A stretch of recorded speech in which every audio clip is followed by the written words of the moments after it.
আমাদেরকে এখানে দুটা ভেক্টর দেওয়া হয়েছে, এ ভেক্টর এবং বি ভেক্টর, যাদের মধ্যবর্তী কোণ হচ্ছে থিটা, এবং বলা হয়েছে এ বি এর দিকে এর লম্ব অভিক্ষেপ কত।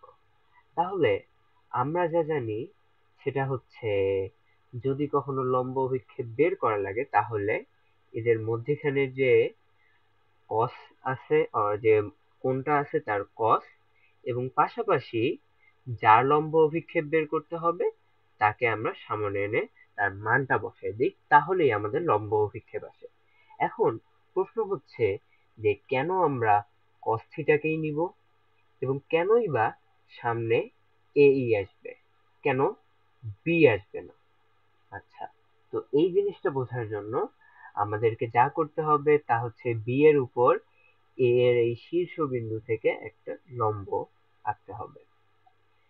এখন কথা হচ্ছে যে আমরা আসলে বের করব কি লম্ব অভিক্ষেপ, বি এর উপর এ এর লম্ব অভিক্ষেপ। অর্থাৎ এখানে যে এ ভেক্টরটা আছে, তো এই এ ভেক্টরটাকে আমরা যদি এই বি ভেক্টরের উপর এইভাবে এই থিটা কোণে স্থাপন করি, এবং উপর থেকে যদি একটা লাইট ধরা যাক এখান থেকে আমি যদি একটা লাইট দেই, তাহলে বি ভেক্টরের কতটুকু জায়গা অন্ধকার থাকবে পুরোপুরি। তো সেটাই হচ্ছে মূলত লম্ব অভিক্ষেপের কনসেপ্ট।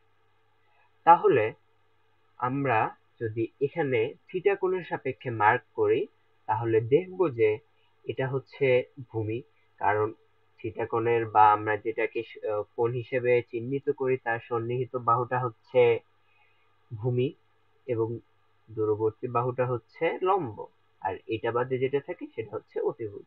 তাহলে আমরা এখানে থিটা কোণ সম্পর্কে জানি, ভূমি জানি, এবং অতিভুজ জানি, তাহলে আমরা ত্রিকোণমিতিক কোণ সম্পর্কে যেতে পারবো। এক্ষেত্রে আমরা ত্রিকোণমিতির একটা সম্পর্কে যেতে পারবো, সেটা হচ্ছে cos থিটা। আর এখানে যদি আমরা দেখি তাহলে cos থিটা সমান কি, cos theta is equal two ভূমি ভাগ অতিভুজ, বা বি বাই এ। এখন আমরা এখানে আসলে লম্ব অভিক্ষেপে করছি কি, বি এর কতটুকু জায়গা অন্ধকার থাকবে, যদি আমরা উপর থেকে লাইট ধরি তাহলে বি এর কতটুকু জায়গা অন্ধকার থাকবে আমরা সেটা চিহ্নিত করছি। তাহলে আমরা এই বি এর মানটাই বের করব। বি একদিকে থাকবে, এ কে আমরা অপর দিকে পাঠায় দিব।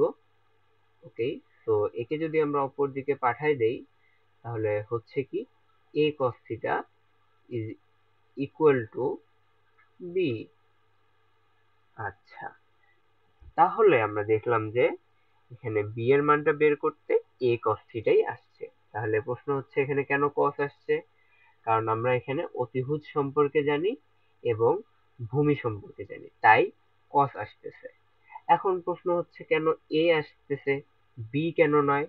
কারণ আমরা এখানে b এর যে যতটুকু অন্ধকার হবে ঠিক সেই মানটাই আমরা বের করব জন্য b আসবে। আর এখানে অন্ধকার করবে কে, অন্ধকার করবে হচ্ছে আমাদের এ, তাই এ সামনে চলে আসবে। তো ধন্যবাদ।